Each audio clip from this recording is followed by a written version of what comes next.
Hello all, episode 30, most important topics of the day for prelims expected 2020.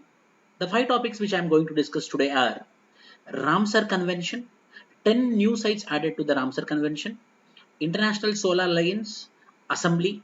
A assembly was been happened very recently, hydrochlorofluorocarbons 141b, Chandrayaan 2 mission. Why? Because it might come in your science and technology. Once we will have a quick revision on that.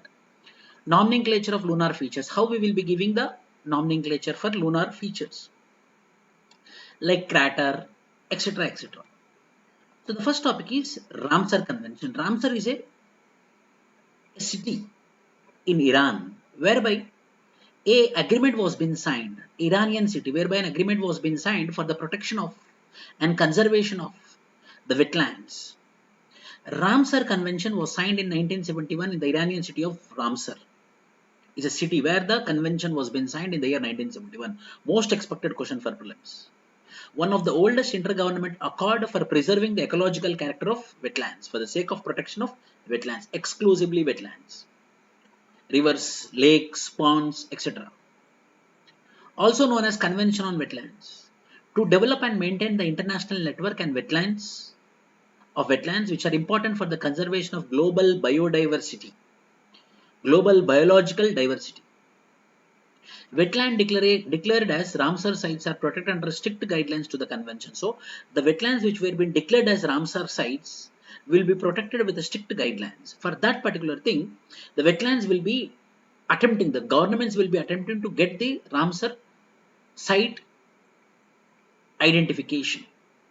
India has added 10 more wetlands to the sites protected by the Ramsar Convention. Recently, the current affair is 10 new sites has been added. In Maharashtra, Nandur, state's first Ramsar site, Nandur of Maharashtra. In Punjab, Keshopur, Maini, Bees Conservation Reserve, Nangal. These are the three from Punjab. These are the one from Maharashtra. Uttar Pradesh, Nawabganj, Parvati Agra, Samaspur, Sandi, Sarasai, Navar. These are the places of Uttar Pradesh which got Ramsar sites. Other 27 Ramsar sites were in different states of Rajasthan, Kerala, Odisha, Madhya Pradesh, Himachal Pradesh, Assam, West Bengal. You have to remember where the wetland is located, which states it belongs. What is the significance of wetlands? Mainly with respect to this 10 wetland sites. So I want to tell you that recently from India 10 wetland sites were being recognized as Ramsar sites. New Ramsar sites in India. The new Ramsar sites in India. In Punjab, Nangal Wildlife Sanctuary, Keshopur Wetlands, Bias Wetland Site in Punjab. Whereas in Uttar Pradesh, Sarasai Navar Jheel, Nawabganj Bird Sanctuary, Samasapur Bird Sanctuary, Sandy Bird Sanctuary, Parvati Agra Bird Sanctuary and Saman Bird Sanctuary from Uttar Pradesh. And from Maharashtra it is Nandur, Madhyameshwar, Bird Sanctuary. These are the new wetlands which got recognized by the Ramsar. You have to remember for your prelims. This addition will help in achieving India's ambitious mission, Nal Se Jal, which aims to provide piped water connectivity to every household by 2024. So we need to have very good underground water. There is a need for recharging of the underground water. If we conserve the wetlands, then we can have a very good underground water facilities. So in order to provide by 2024 the 75 years of independence, by 2024 we need to have underground reserves so that we can pump water to each and every household in the country by 2024. In order to achieve that, we need to protect the wetlands. And there is another record called as Montreux record. Montreux record. Montreux record under the convention is a register of wetland sites on the list of wetlands of international importance. On the list of wetlands on international importance, this Montreux record is there.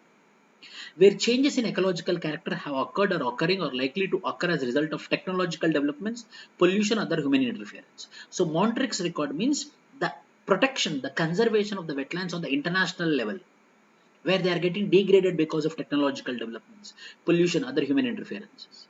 It is maintained as part of Ramsar list. Currently, two wetlands of India are in Montreux record. Two, Keoladeo National Park of Rajasthan, Loktak Lake of Manipur. These are the two wetlands in India which are present in the list of Montrix record. Very important, you have to remember. Chilican Lake, Odisha was placed in the record but was later removed from it.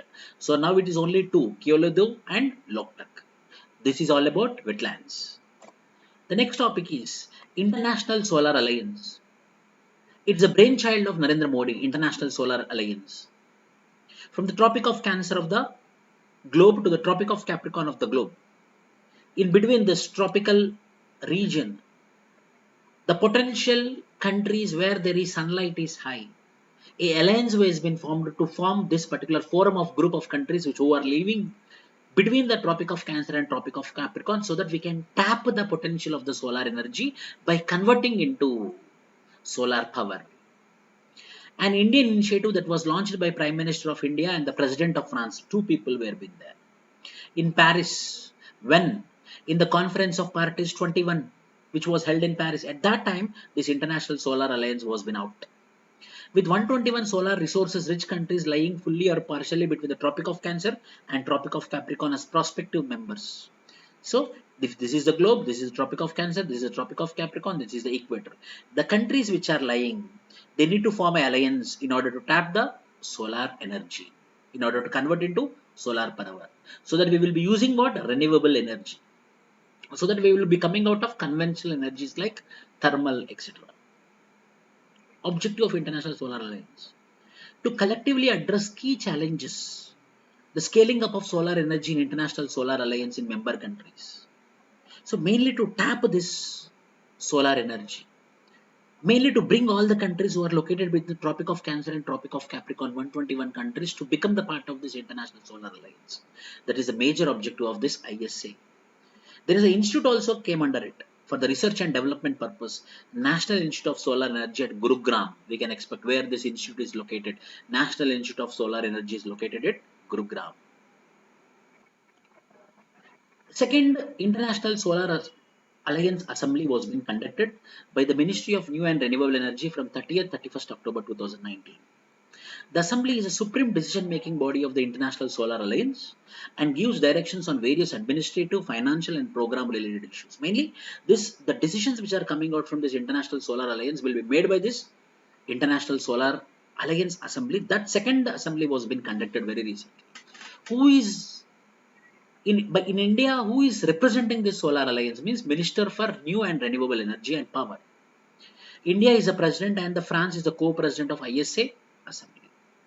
Till now, 81 countries of the 121 prospective member countries have signed the framework agreement of the ISA. Of the 58 countries have ratified the same. So we need to have more numbers into this ISA. International Solar Alliance. Third, hydrochlorofluorocarbons 141b. This is 141b. India has successfully phased out of hydrochlorofluorocarbons 141b. The Ministry of Environment, Forest and Climate Change notified the issuance of import license for HCFC 141b is prohibited from 1st January 2020 under Ozone Depleting Substance Regulation and Control Amendment Rules 2019, which comes under Environment Protection Act 1986. Under this rule of Environment Protection Act, HCFC 141b was been banned from importing so that our ozone will not be depleted. HCFC 41b. One of the most powerful ozone depleting chemicals after the chlorofluorocarbons is HCFC 41b, used as a blowing agent in the foam manufacturing industries. In India, the foam manufacturing sector is a mix of large, medium and small enterprises having varying capacities with the preponderance of micro, small and medium enterprises. HCFC 141b is not produced domestically and all the requirements were met through imports. Yes, met through imports. HCFC 141b. India and non-ozone depleting technologies. India, one of the few countries that are pioneering the use of non-ozone depleting technologies and have a low global warming potential. So this is what, in order to protect our ozone, this HCFC 141b was been banned. So you have to remember that point itself. The next, Chandrayaan 2 mission, just a revision, quick revision. 2019, India launched Chandrayaan 2, its second polar exploration mission after Chandrayaan 1 from Shark. It's the lunar orbiter, means moon. A lander is there, a rover type of mission. Chandrayaan 2 is ISRO's first attempt to land on extraterrestrial surface like moon. Why? To map the location of the moon and find the abundance lunar water if it is present or not. That is a major objective of Chandrayaan 2, to find the methane. If methane is available, then the water will be available. So that we can come to a conclusion that the life can exist there. It comprises of an orbiter of the moon moving here and there. Vikram, after Vikram Sarabhai, the lander, it will be landing, and the Wisdom, the rover, the Pragya. What will it do? To explore the uncharted south pole of the celestial body by landing a rover. Rover will be landed. India's GSLV Mark 3 M1 had launched 3,840 kgs Chandrayaan 2 spacecraft into the Earth's orbit on July 22. Process. Orbital will orbit from 100 kilometers away, while the lander and rover modules will separate and make a soft landing on the surface, on the moon. Lander, what is its function? Will remain stationary after touching down, will mainly study the moon's atmosphere. It will also look out for seismic activity. Rover. Once on the moon, the rover, a six-wheeled solar-powered vehicle, will detach itself and slowly crawl on the surface, making observations and collecting the data. However, lander Vikram missed the primary landing site and went for the second. The visuals went missing. So in this way, we were being planned with the rover, with the lander, and with the orbiter to find, to do research, to have observations on the moon. In detail, you have to understand about the Vikram, about the Pragya, and about the orbiter. Nomenclature of the lunars are features. Chandrayaan 2 captures the crater Mitra. Professor Sisir Kumar Mitra had pioneered the study of ionosphere and the use of radio technology. So there is a convention that the craters will be named by the scientists. So Mitra name was been given to the crater, which was been discovered by our Chandrayaan 2. Sisir Kumar Mitra was the first to introduce radio communications in India and began transmitting radio programs from the laboratory at the University College of Science, Calcutta in 1926. The Working Group for Planetary System Nomenclature of the International Astronomical Unit, the global authority for naming planetary features in the solar system, and named the crater after Professor Mitra in 1970, 7 years after his death. So some craters were being named. So that crater pictures were being taken by this Chandrayaan 2. So these are the craters. Sommerfeld, one of the scientists. Kirkwood, one of the scientists. The craters. The images show impact craters named after various scientists: Arnold, Sommerfeld, Daniel, Kirkwood, Mitra, India. This is Mitra. A depression on the moon's surface is called as crater. The system of nomenclature of lunar features is now standardized by International Astronomical Union. According to a resolution by International Astronomical Union in 1973, crater and crater-like formations are given the names of astronomers or eminent scientists posthumously. After their death, we will be giving the name to them. Mountains on the extraterrestrials are given names corresponding to the geographical names of mountains of the earth. Same names will be given. Extensive dark surface are given names that correspond to the mental state of humans, how we feel. Those names were been given to the dark surfaces. In that way, the nomenclatures were been given to the extraterrestrial bodies. So thank you, everyone.